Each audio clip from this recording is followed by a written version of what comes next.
In 2014, Neil did an awesome job with Amy on an incredible report, and I'm not even sure how many pages it was. 60, 70, it was pretty large.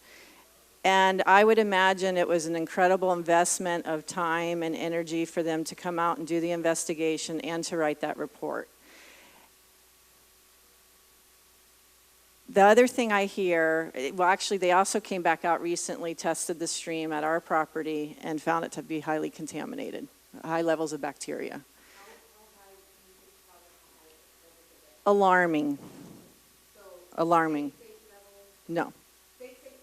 I'll let Neil comment on that. But the point being that back in 2014, there was an incredible amount of resources that were done by the Department of Health, and actually verified that there was multiple violations and multiple encounters of crap going into the streams. So ever since then, it's continued to happen. What I hear from Scott and what I hear from the dairy folks and what I've read, that it's a state-of-the-art facility, that they're a well-run machine. But yet somehow, on the other hand, they still don't realize that their shit is getting into the streams. So you don't get to say that you're a well-run, state-of-the-art organization on the one hand, and on the other hand, plead ignorance that you don't know what's going on in your operation and how it's affecting the streams. That's now, we've just gotten the violation notice that, yes, they finally were able to give the violation. So my question is, you've already invested so much resources in this. How can you tell me that back in 2014 you couldn't have done something? And how can you tell me he is stretched so thin? Back in 2014, all of that time that he took into this report, and it went where? Nowhere. So making a statement that we're overworked and that's the reason why it didn't happen, it makes no sense because he invested so much time to prepare that report. So you can't say that we're stretched so thin and that's the reason why the violation didn't happen then, because he's your resource.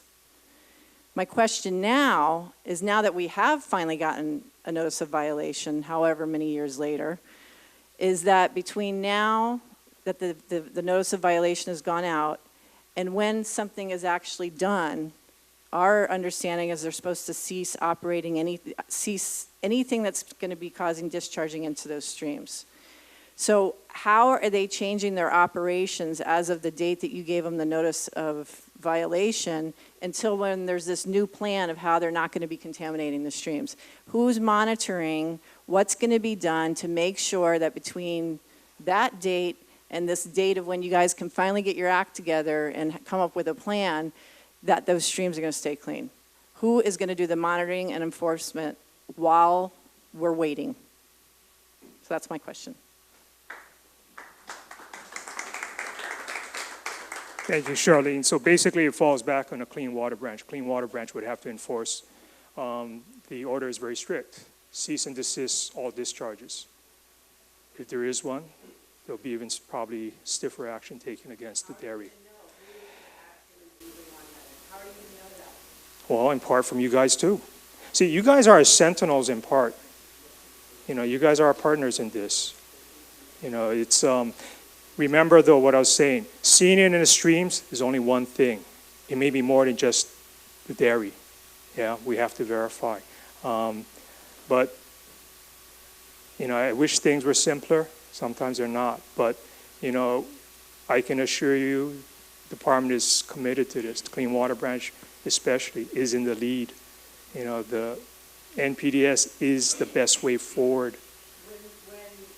When Matt came out on his investigative report, he didn't go into the gulch. It wasn't until this most recent investigation that they actually went into the gulch. Neil did go into the gulch. He verified when he went into the gulch where all the points were that was coming in. When Matt finally went into the gulch with Neil and with Brad, they finally identified the points. So we see it in the stream weekly.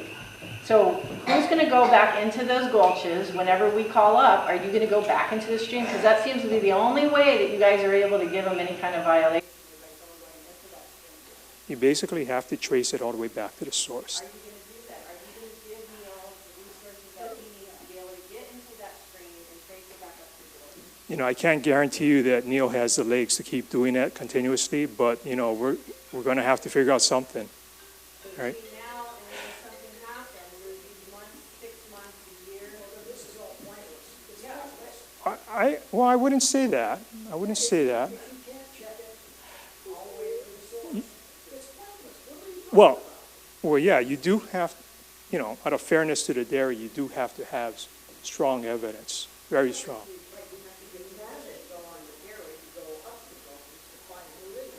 They don't own the gulches. So we can go on the dairy property, take the gulch anytime we want? I'm not an expert on that. I think DOH has a right. I don't know the general public does. Well, we're the only ones, we're the ones that see it, photograph it. But trust me, you know, it's not, we are not asking you to put yourselves in danger, in harm's way. You know, it falls on our clean water branch to do it.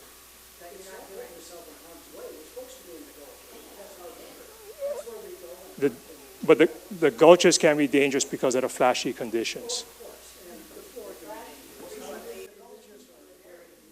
But before I hang up, because I know the boss wants to get going, very quickly, because I'm drinking water, just remind Keith and Kavika were very modest.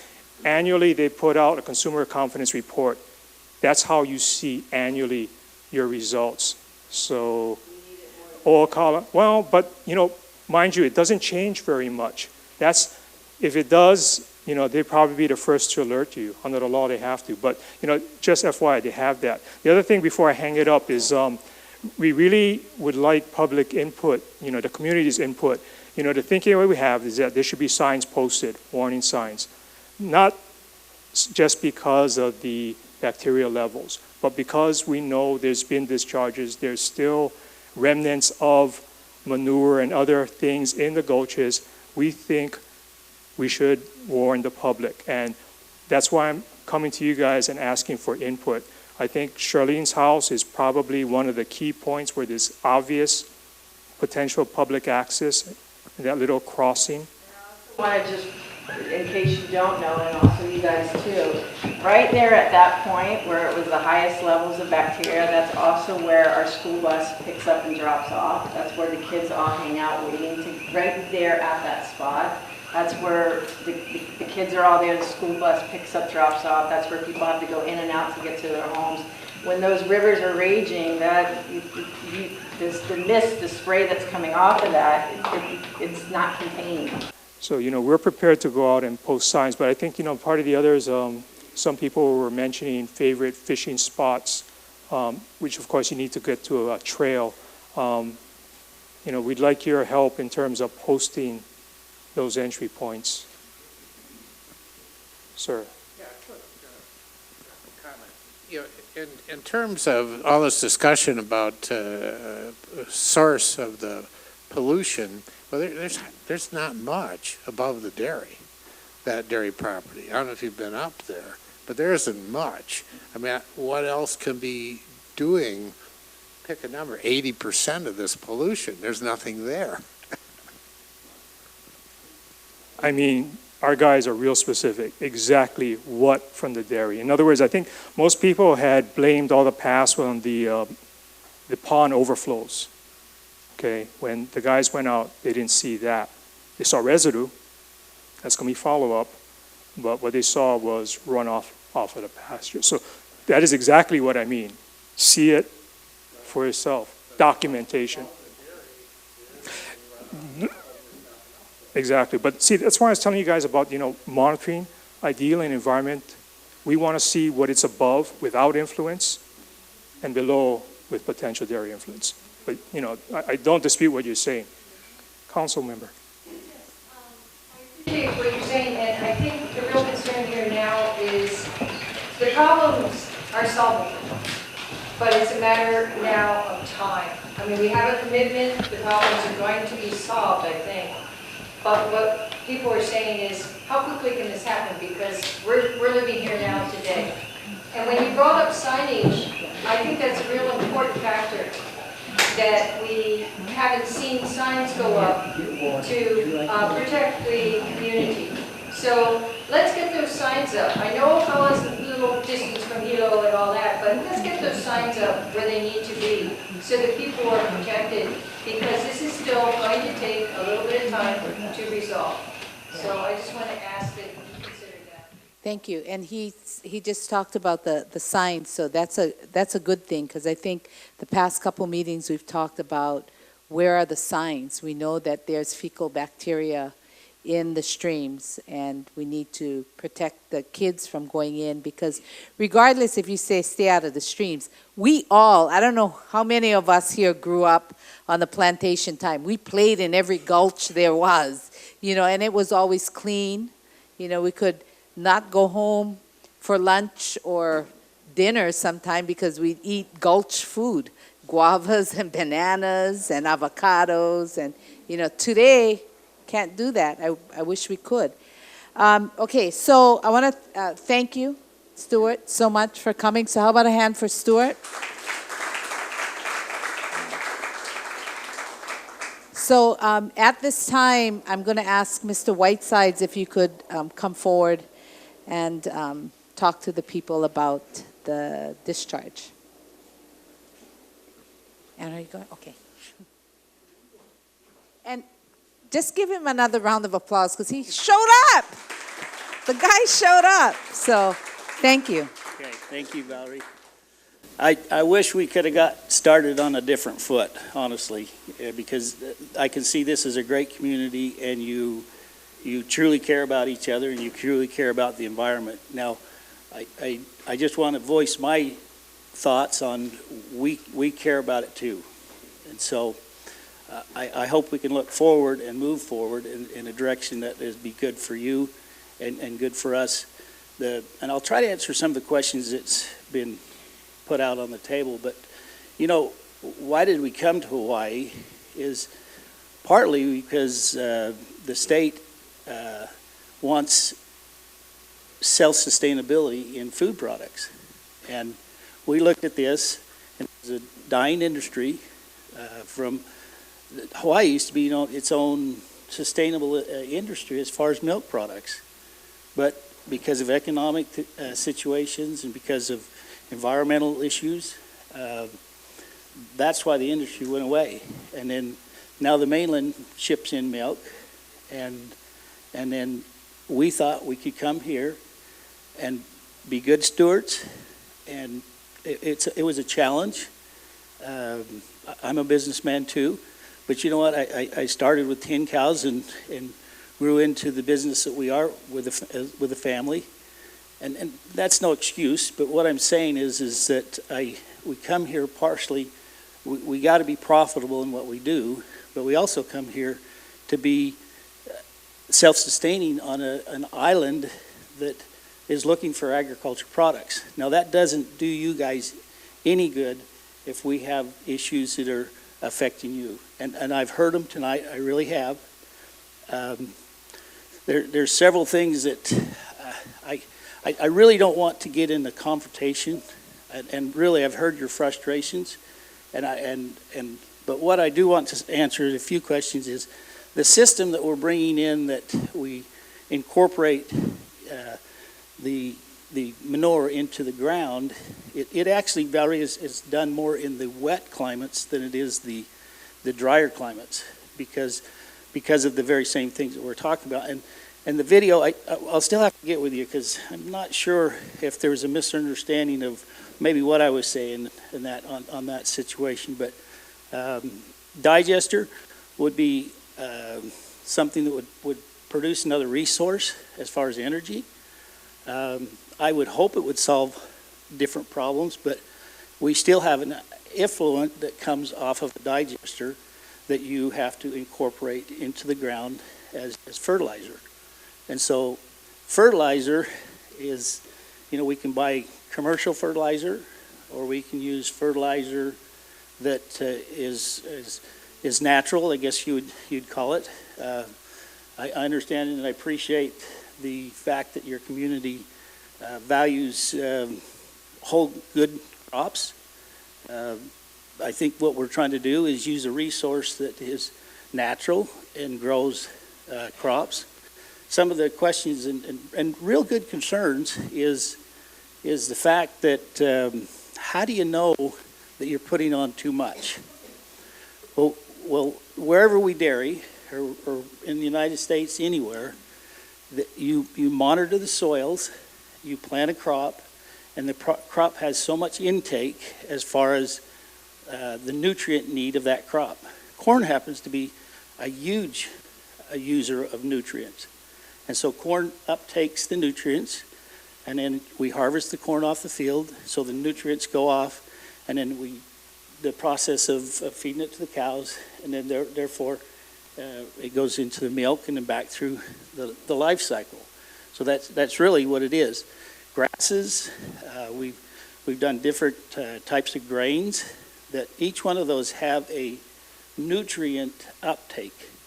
And so that's how we monitor that is, as you say, you put on this much nutrient, and then you get up, the crop takes this much off, you take that off the crop, and then you keep the cycle going. That's how a farming practice works in that situation.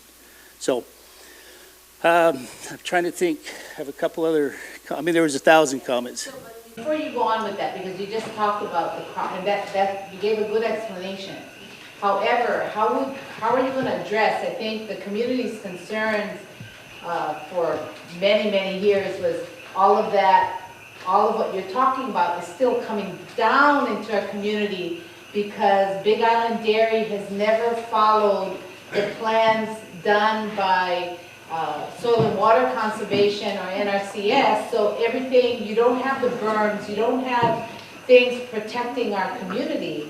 So how are you going to deal with that? All of what you said is great, but how do you protect it all from coming off of those slopes with highly erodible soil right into our community? I understand, and I appreciate that comment. When we came, there was corn growing up on the hills, and there was corn growing around. And so when we purchased the facility, we purchased it as is, and I'm not throwing any agency under the bus because you guys got some great agencies here, and they are proactive. I mean, your microscope here is very good, and they are good agencies to work for. They also want both sides of it. They want to protect the people, and they want to provide an industry that can make sense for the community. So my answer to that is there was those practices going on as the same as we were doing, and they were in compliant. Then we learn more as we do, and I told you, as I said, it is a learning curve on my part. So as we've grown crops, we've learned what we can do, and that's how we worked with the NRCS, and we're building a plan that is sustainable for both applying the nutrients that we need and growing the crops at the same time. In my opinion, we've kind of, the two agencies, we weren't working exactly in harmony because you've got the runoff issues that you need the ditches for the gulches, but in turn, you've got the effluent that we need to incorporate to plant crops. And so that's why we've been working with the NRCS so close, and we are going to work with the NPDES permit side of it, the EPA side of it, and we want to get those type of things so that we are doing good practices that is sustainable and yet meeting the regulations that we need to do. I don't know if that answers your questions, but that's where we're at on it. I just want to make sure because see, Soil and Water Conservation back there, right? Our county had exempted all the grub and grading permits based on the fact that Big Island Dairy was using your plans, correct? Yes, but they were never using your plans. Really, they didn't use it. And Brad, we talked about that at that last year's meeting, that wasn't being used. Yet the county gave an exemption. So this is where the problem is. soil and water, everybody's not connected here. Because soil and water conservation asks for the exemption that we have a plan that Big Island Dairy is gonna use. They don't use it, our community gets flooded and destroyed, and people spending a lot of money to do cleanup, and people getting sick because of it, yeah? But there's no, and because Soil and Water Conservation is not a regulatory agency, they don't feel a need to come report it to our county. I said, looking out there for Willow County, because our mayor's office is here. But, so there's a disconnect, because at the last meeting, you said, Val, you guys got a good deal, the county is in charge of driving grading. But, to me, Soil and Water Conservation and NRCS is just as liable, because you guys asked for the exemption based on the use of the plan when the plan wasn't being used, and never reported it back to the county, not knowing that, whoa, we shouldn't have exempted those permits. So you see where the frustration. I understand what you're saying. I really do. And like I say, Soil and Water, they give us recommendations, and it's up to us to act on those recommendations. And so, learning curve, my fault. We want the best that we can do. When we purchased the farm, it was doing it was the same situation as we were when we had the flood, and it was in compliance. So we're working forward now to make this a positive experience, and I mean, I don't know how else to answer that, but I understand your frustration, and that's my goal too, is to get these two, for my benefit, to get the agencies to work with me. I mean, it's not the agency's fault by any means.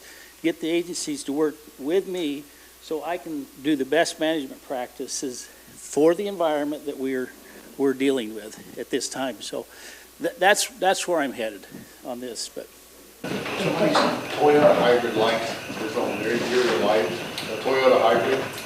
Anybody got a bluish, greenish Toyota hybrid car? Lights are on.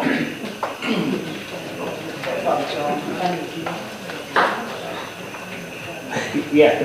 Well, this is not, it doesn't have to do with the planting stuff, but what I'm asking about is, does anybody know that the original pond is lined or not? Did you check that before you took over? And is the new pond, does it have a liner to keep it? Okay. Good question. Yes, the new pond has a liner. The old pond, I'm not sure. It had a clay level, which was adequate.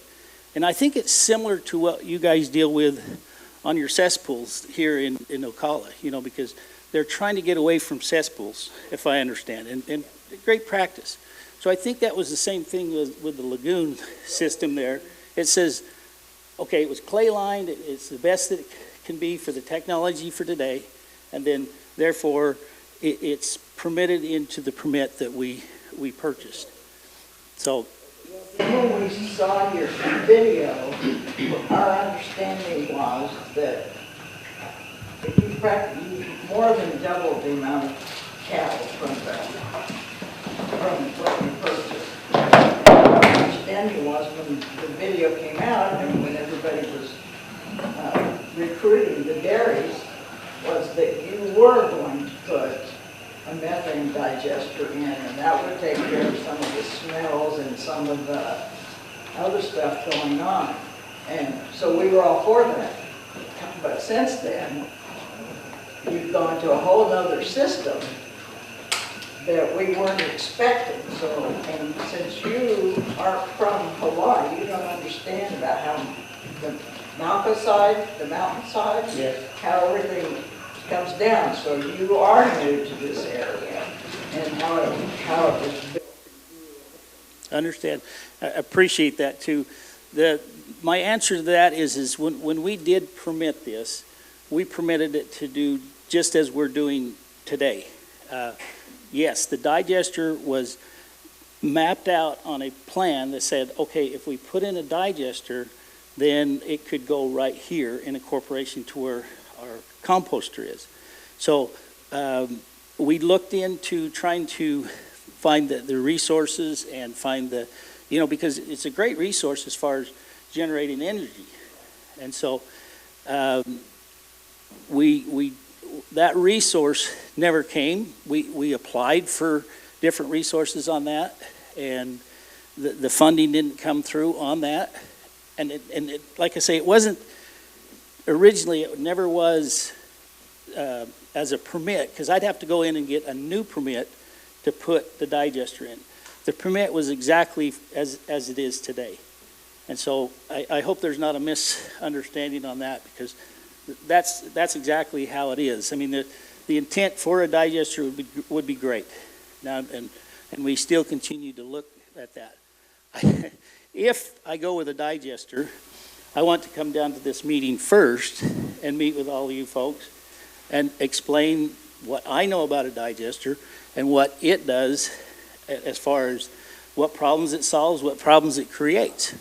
And so, and that's why I opened my comment with, is I wish I would have came down here and at least met you and say, here, I'm your neighbor, and I'd like to be a good neighbor, and how can we move forward? So thank you for your questions. Yeah. When you first acquired the dairy and were looking into having it be the business that you wanted to go into, what were you told about the environmental impact study that needed to be done? Because from what I've heard, that you took something that was a small scale operation and you knew that you wanted it to be a larger scale operation. And you had some clear ideas about how you wanted to do that. So what were you told about the environmental impact study? Because that seems to be what would have given you the direction. I understand where you're headed there.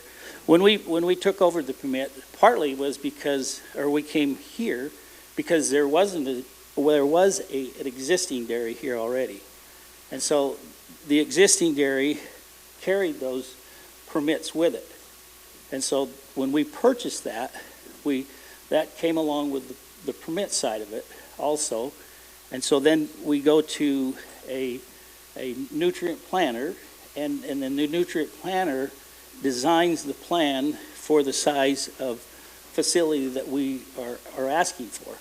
And we permitted it for 2,000 milking cows. We haven't gone there. We wanted to grow into it and learn what we can learn, and we are learning as we are learning today. But as far as the permit wise, that's how that took place. Is we purchased the permit. It came with the dairy. And then we went through the nutrient management side of it. So my understanding, that's not a permit, it's a study that the dairy operation is required, the original dairy operation is required to do the way, it was a study based upon how they were doing the business.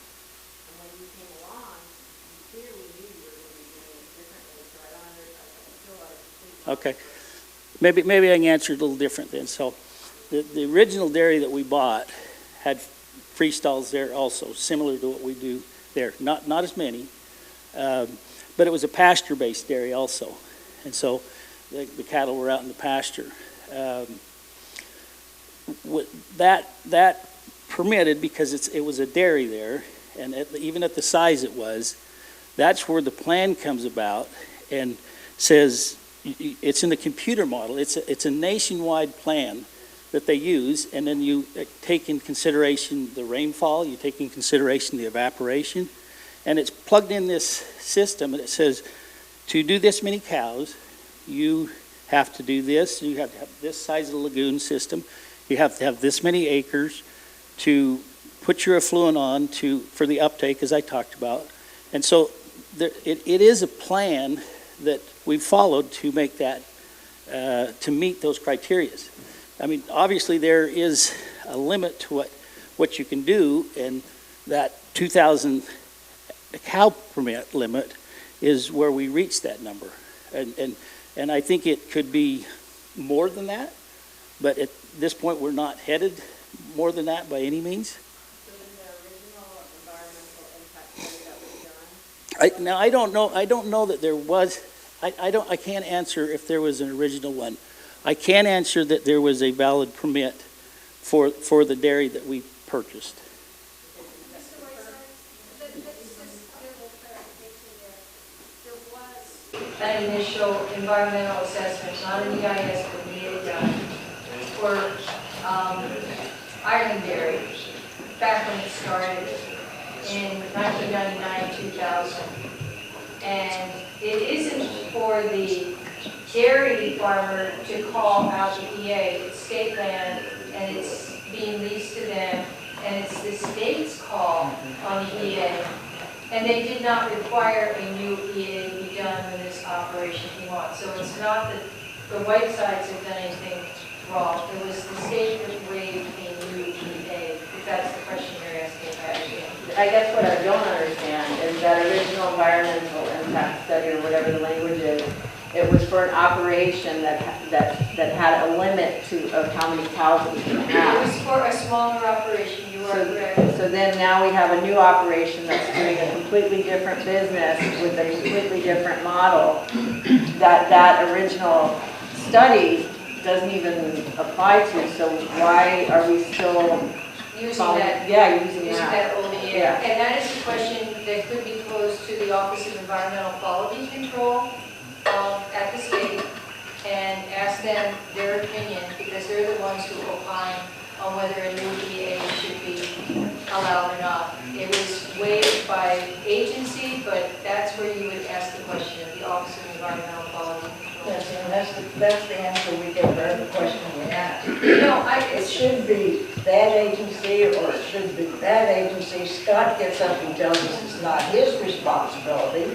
He looks for the problem, and then the next person gets up and says, well, you should be talking to the water department. No, I'm not trying to put you off. I was actually on the commission that oversees the Office of Environmental Quality Control for 4 years. So I have a little bit of knowledge there, and I'm not trying to put you off. But what she was asking is why they didn't initiate a new environmental assessment, and I'm telling her it would be the state that would say you need to do environmental assessment. No, the Department of Agriculture, he's not USDA, he's the state DOA, Department of Agriculture. It is his responsibility, it was his responsibility to do. It would be his call, along with other state agencies. So obviously. And I agree, this was the question that I asked the governor, myself, like Val and I were in front of. Right. Right. And I think that will come out in all of this. But Mac, you had a question? Go ahead. Yeah, I just wanted to ask Mr. Whiteside, and number one, thank you very much for being here. What kind of commitment are you going to have with our community to kind of help us to get our gulches and cleaned up and stuff like that? Okay. And I know you guys are sick of hearing, I'm going to go to this regulatory agency and this agency. But believe me, I'm sick of it too. But we are going to follow all the guidelines that these agencies are asking us to follow. And so I don't know how to answer that besides we want to be compliant. We want to be good neighbors. And so we're going to learn what we need to do to be good neighbors. Now I'm going to say something else too, I guess in maybe my defense, but I really don't want to make this a defensive meeting by any means. And I do appreciate your questions, but you know, it's interesting because I've been in the dairy business all of my life. And I've been around cow manure, and my kids have been around cow manure, and that's why I don't have any hair, I don't know.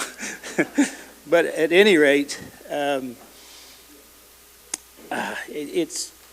I hope we can work to a situation where you understand my business and I can respect your properties and your communities and health. That's the last thing I want is health issues. I mean, anyway, that's why I say it's understanding my business, and we've lived around cows all our life, and we've been in the environment. We work in the environment. We haven't had anybody that's had those issues. I don't want that to ever happen to anybody, to have those issues, and therefore mean, that's why I'm here. I just can't, that would haunt my conscience worse than making money on a dairy. Big deal. If I got some issues with people, community, I'm a people person. And if I have issues with people, that makes me more nervous, upset than the challenges that I face when I work on a dairy operation and I can fix some of those things. So I just wanted to say that. Yes.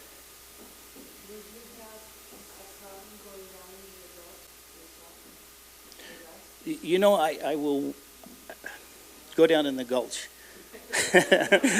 Brad, I remember him on a video in this here. It says, don't go down in the gulch. So, no, I understand where you're coming from there.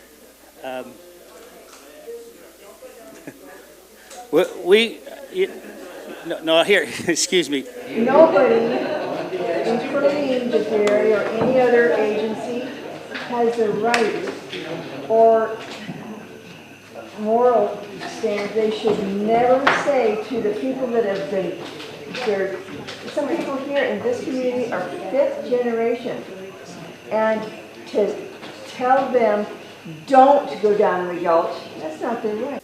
No, I understand that. And you know, Brad and Riley, these guys are professional people. Now, they do what they do because they care too. Their family's here. And when he says don't go down in the gulch, he's saying when it rains and you're halfway up the gulch, how do you get out of it? That's really what he was saying, not go in the gulch. Oh, okay, all right, okay, all right, all right, let's leave the gulch out, and so I will. Look, don't spray the stuff on their house. I won't. Don't Okay. take those signs out of our damn rivers, because that's where we hang out, our kids. Prawns, fish, everything in the rivers. Just quit screwing everything up and we're fine. No, I understand where you're coming from. Well, like I say, I hope we can agree to disagree, because I have a financial obligation that I've created. You're right. No, you're right. And so what I've got to do is do everything I can to protect your end of it, and I'll do everything, that we can be neighbors and what they call it, poo-poo? And it is. Have here? For the regulatory system, incidentally, you let them off the hook. It's their fault, because you only live within their guidelines. So these are the guys that are responsible for what goes on here, not you. Well, no.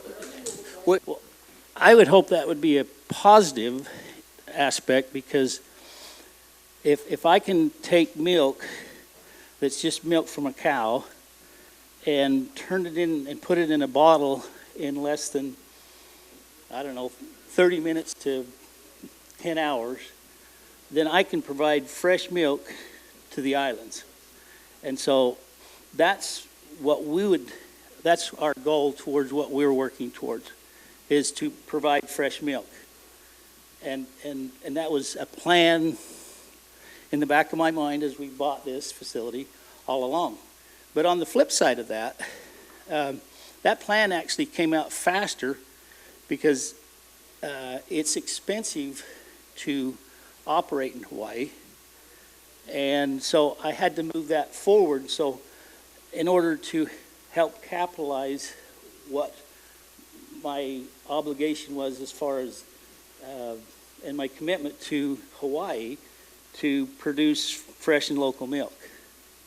And so your answer to that, we will have a processing, but I would hope you'd view that as a positive experience instead of a negative experience. Water.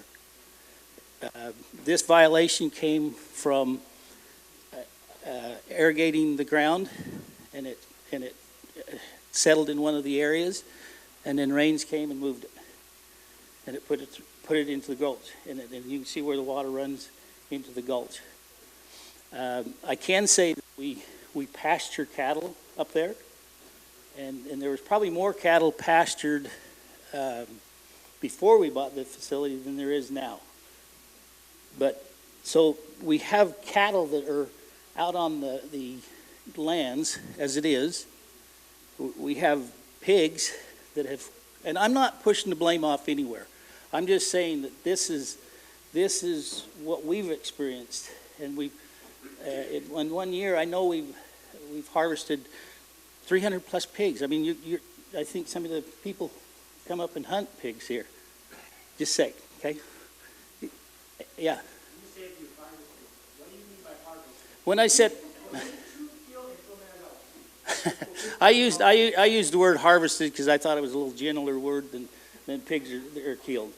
From what I understand is we have hunters that come up. Pardon me?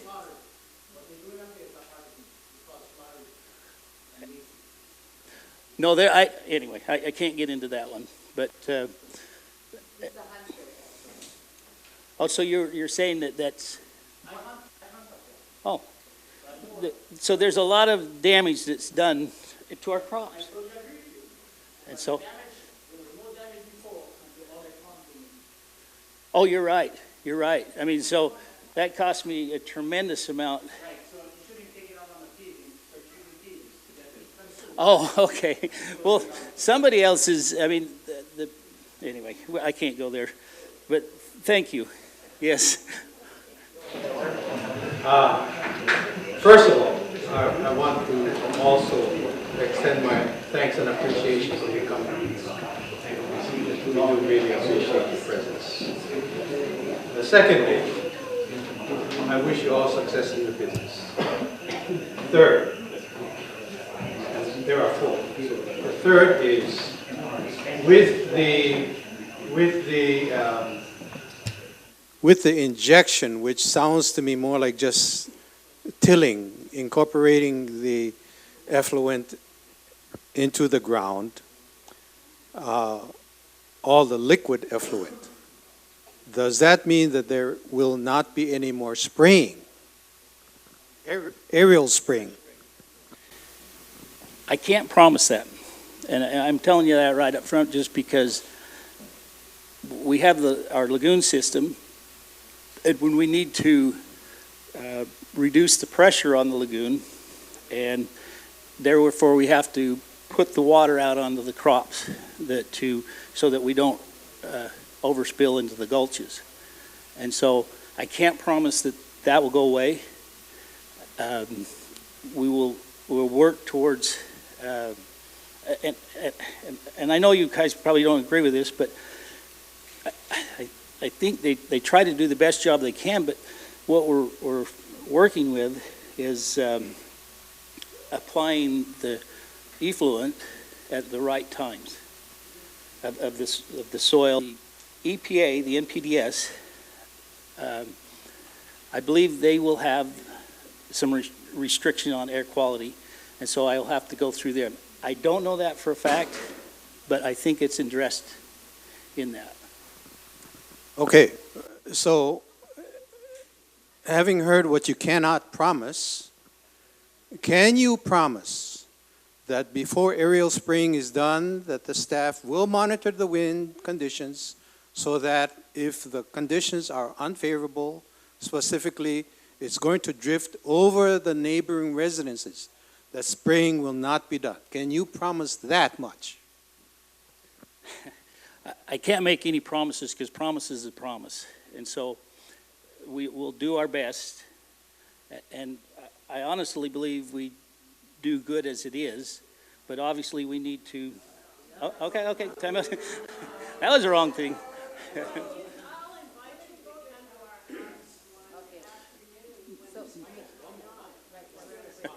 Okay. Wait, yeah, because we can go on forever, you know. And I know what he's saying. However, the community is right because the airborne bacteria will hurt people. So I just ask you to look. No, Valerie, is that? I shouldn't get in an argument. Yeah, we're not going to get into an argument. I'm just letting you know what the concerns of the community has been, and it's now the regulatory agency's responsibilities to work with them, and our people are going to hold their feet to the fire, okay? That's why we're here. You know, where there's unity, there's strength, okay?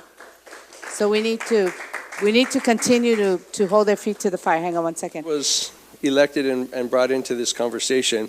I looked into the Whitesides and their reputation as far as being dairymen, neighbors, managers of lands, and in Idaho. And so I did was I was able to call, and I've been around long enough, I have good enough friends, and I can say without question that they have an extremely good reputation in Idaho as far as good stewards, good managers, good dairymen, and good neighbors. Now, I only met Steve Whiteside today. I've spoken to him on the phone several times. One of the first things out of his mouth was, we want to be good neighbors, we're just not exactly sure if we're approaching it the right way. So I didn't know they were coming tonight, and I was actually pleasantly surprised to see him here. So again, Whiteside family, thanks so much for being here. Val asked me to comment on the dairy. I've been around a lot of agriculture operations. I've been around a lot of animal agriculture operations. And when we talk about the animal well-being, as far as the stewardship, the management of the animals, they are exemplary. The animal comfort in this dairy is great. It's phenomenal. Now, Val did bring up a point. Are there some issues? Yeah, there's some issues, and they've been articulated. We're not going to rehash them right now. Do they need to be addressed? They're being discussed. They're being talked story and figure out how to do it. We've had these conversations and kicked around, and I hear the concerns. I'm not ignoring them, but I know from a standpoint as far as individual people wanting to try and get it right, this is a good group to be working with, so we're very fortunate to have them here in our county. So I feel very comfortable about that. Okay, now that being said, I don't know, Val, do you want me to, if there's any questions, quick question you want to answer? I know we don't want to go on and on. I think the Whitesides have been at this. They've been up for probably damn near 24 hours. So, and do appreciate them coming in. And they did it on very short notice. They got the letter and they decided it was time for them to come. So we do appreciate them being here. And again, thanks Whiteside. So with that, Val. Yeah. It's good. Thank you, Tim. So I just have a question. Some of the community members, how many heads of cows or cattle, I know it's female cows, how much total, not just milking, how many total do you have right now in the dairy? Right. Riley, how many? Barely over 3,000 total.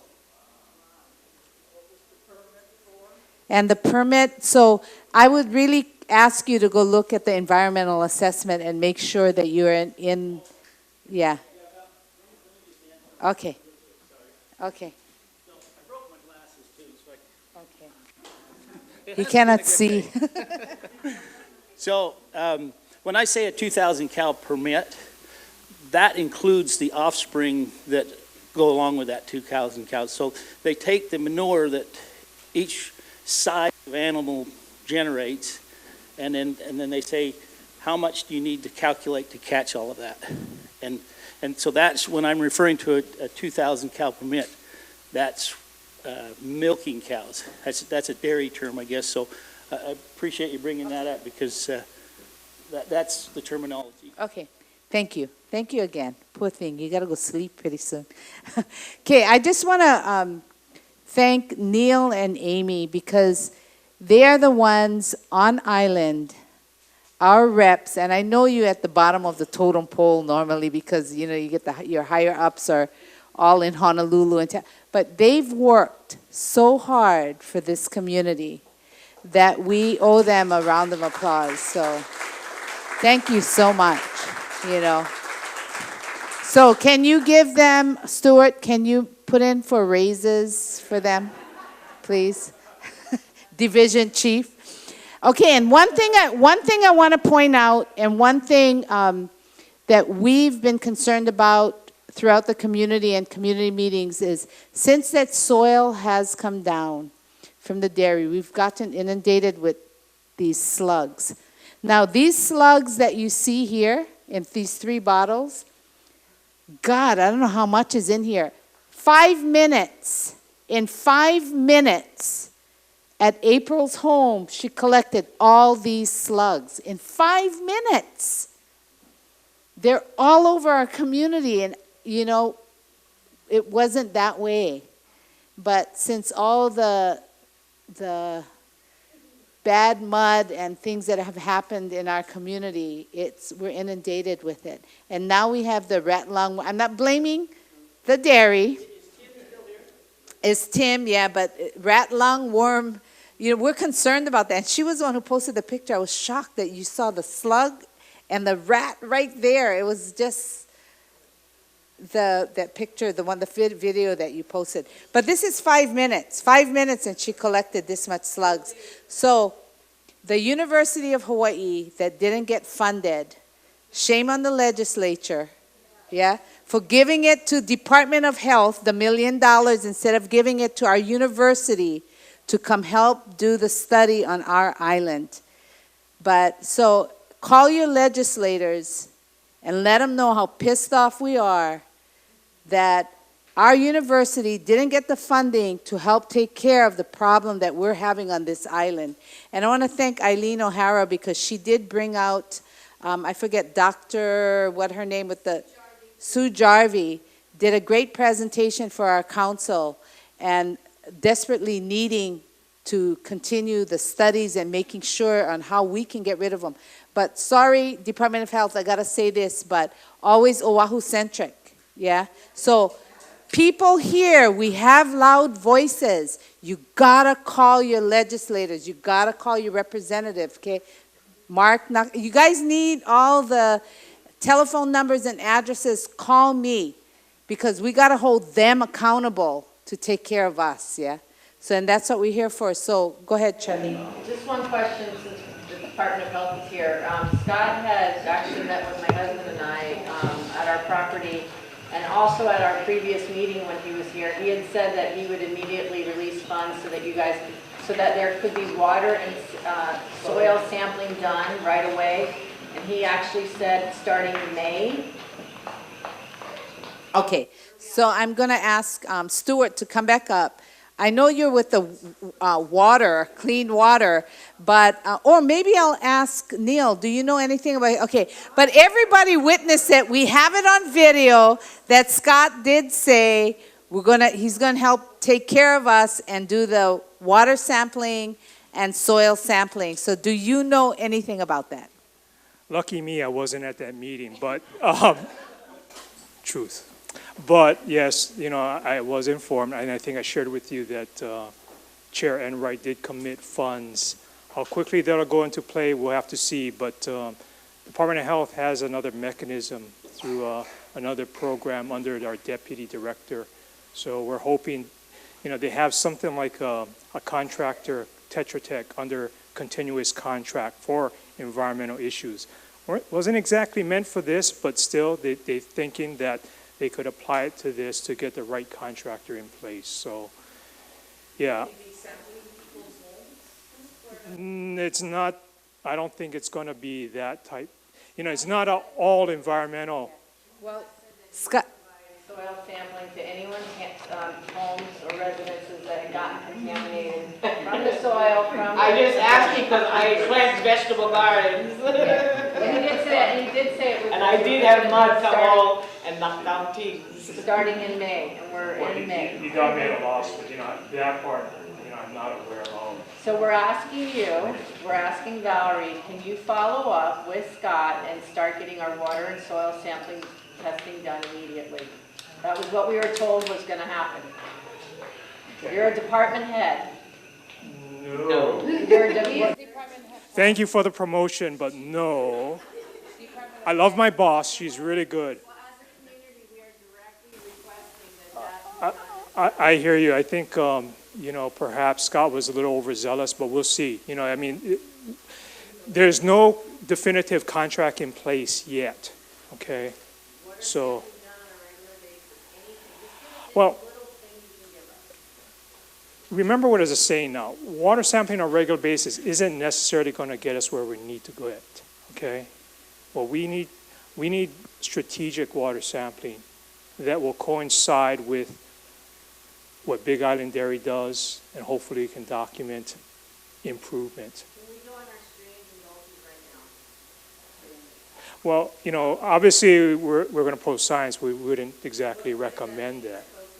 Posting signs is warning. It's not, we don't control the streams. In other words, we don't say ban, no one can go in. It's just a warning that, we're aware of conditions that probably not far from ideal. The thing to remember too is that, and this isn't making excuses for anyone, it's just natural. What my Clean Water Branch guys tell me is that most of the island streams, and not just talking to Big Island, statewide, have high bacteria levels. It is the way it is. However, obviously stuff we're seeing here is probably out of line. Okay, so, well, yeah. So, but just remember, that will they come down to a certain level? That's why we want to go upstream, above the facility, find out what background levels could be. To figure out today, can we mow our lawns? Can we eat our vegetables? Can we go in the gulches and the streams and pull out the trash that falls in there? What can we do without being put at risk? That's what we're asking. Can you go into your backyard right now? As far as I know, yeah. Yeah, but she cannot.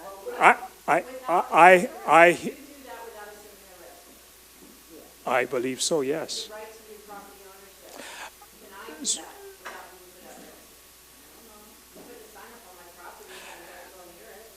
To how far the study will go, I don't know. And I don't think anybody has sat down and thought. So, has that been communicated? So, I hear what you're saying. I honestly don't know to what extent the study will go. If you ask me, I think 250,000 ain't gonna cut it. So can you ask your boss, Dr. Pressler, to take the $1 million that was taken away from UH and put them into that fund to help us to make sure that our community is staying healthy and safe? Thank you very much. Okay, so I don't know, is there any more questions or concerns? Department of Health, do you want to say something, Neil and Amy? No? Okay. So again, yeah, we've been having community meetings. We're going to keep having community meetings because we got to keep the fire burning. And I know a lot of people couldn't come tonight, and it was last minute, but this is when Department of Health and Department of Ag could be here and requested to be here. And it was wonderful because we do have the Whiteside family here. So again, you're part of our ohana. And you don't go make your ohana sick, yeah, your family. You take care of your family. And that's what we all are. We're family, yeah? So we always say, all of us, we family, we welcome you to our family, but come take care of your family, okay? So aloha, welcome, and thank you for being here. And go ahead. I got one house in Lapuoy, nothing to do with this, but since you're here and you're talking about flooding, I got a house in Lapuoy. My house got flooded numerous times. I talked to you one time about it. You told me you're going to do something about it. Till today, nothing has been done about it. Let me tell you what's being done about it. Because we have people who coming up Mauka, right? They're buying property up Mauka. Okay, I talked with Soil and Water Conservation. They cannot help unless they're farming, okay? They cannot help them unless they're farming. So our county has to go out and go check if berms or how the geography of the land is. This happening all throughout my coastline. So I have been working with the planning department, with DPW, about what they can do to go out and start investigating it. Okay. Okay, what is the fix? The fix is, you go there, you stand up where the water overflows and goes down the road to my place, okay? The fix is, you put one guardrail where the wall is too short as it is, you put a guardrail there, you raise the road up 1 foot. That's it. Okay, so did you talk with Neil Azevedo if that's our county road? I don't mention names, but I talked to a lot of people, and I talked to you about... Right, and then... It is done. It can be done very cheap. Very cheap. But my house get flooded. Nobody will pay my damages. I'm going to tell you, a lot of homes in Hamakua are getting flooded. A lot of homes in Hamakua are getting flooded. So, okay, So you're going to be okay when we got to raise taxes so that we can make sure we can take care of all of the stuff down Hamakua, right? Right? Right. So you can, right. You can come here and you, listen, I'm not going to argue with you. We have, no, I'm not arguing with you. I'm saying we have the DPW. And this is for right here. Everybody, and you guys don't get mad at me. I friend with everybody, but that's okay. You guys all against the dairy, worrying about your groundwater, right? Health department, you guys get anything about pouring caustic soda in one cesspool? You guys know no regulations. You guys know what is caustic soda? You guys pour Drano, right, when you guys drains plug. What is that? Poison. You drink that, you will die. I put money down, I can go drink cow manure. I'm not going to die. But you guys all drink caustic soda, it's no problem. But you guys putting all the blame on the dairy. We're not putting, we're trying to fix something. You guys should help them. But I hear listening all this time, you guys not. Everything is putting the dairy down. We're trying to work with the dairy. Why do you think we have the dairy here? Wait a second. You own any houses on the Big Island? Yes, Where is the houses? 2 of them in Ookala, and Okay. 1 in London. He owns houses right here with you guys. You think he like poison his houses? Where's the He house doesn't in the live corner? here. He doesn't live there. He doesn't live here. Okay, one thing I'm not going to allow right now to turn into is for you guys to come here and fight with our people when we're trying to work with the dairy. We're trying to work with them, and yes, we are upset. Yes, because people getting sick. We have the right to do that. These people have the right to speak up, just like you were trying to speak up about you getting flooded. There are departments in the county, there's departments in the state, there's departments in the federal government that help us. And what do? Yeah, you call me, but I'm calling all the departments to try and come and help all the situations on this coastline. It's not me that's going to come solve your problem. It's us. Together, we stand united, and divided we fall. So tonight, we came united because we want to make sure we're going to protect our community, our health and our safety of the people. People first before profits, and this is for our future generations. So when you talk about, yes, there's a lot of things. You spray stuff that may be not good or whatever. But we're talking about something environmentally damaging that we cannot survive as a community. If the bridges go down, our water resources, the most important thing, and yes, we should do away with, just as you're saying about the cesspools, the effluent ponds, as a huge cesspool. If we were to dig cesspools today, we would be fined. But it's okay to have an open cesspool. So I'm not going to go there and argue a point. We here as a community stood together. We made our concerns known. We have the state agencies, federal agencies, and county agencies that we're going to hold their feet to the fire on. And yes, you're right. You're getting flooded in your house. You have every right to grumble. You have every right to call the state, the federal, the county, whoever it is that you need help with. And that's right. And you told me you could help me fight through. When was the last time did you mention anything? Okay. Well, did you call me? Because I've been meeting with DPW. In fact, we just had a meeting last month with DPW about looking at all the waterways coming down, including Ookala. So if you're feeling upset with me, then you should have called me. If you're telling me, when did you call me last? When did you call me last? When did you call me last? Right, and I worked with DPW, and guess what? We have changes in DPW too. If you never get your stuff resolved, then you call me because you have a responsibility yourself as well. And I'm not going to go there because you're coming here, and this is not the place. We're talking about Ookala. We're talking about water issues. Okay. So we'll talk. You call my office, and we can give you to the DPW. You can come to our next meeting when we're talking about the Mauka flooding, okay? You're welcome to it. Call my office. But anyway, yeah, anytime, and you guys know it, Anytime anybody get anything, I will fight for the people. Always people for, you guys know it. So I'm not going to take the crap from anybody's just coming to here. If you have something and I didn't call you, call me again then. Because I have, how many people in my 9,000 in my district, that it's not just Ookala I deal with. I've been dealing with, what was that? Well, now we have 22,000 in each district. So we take care of the whole area, okay? And so we're trying to work it out. So unfortunately, it ended this way, the meeting.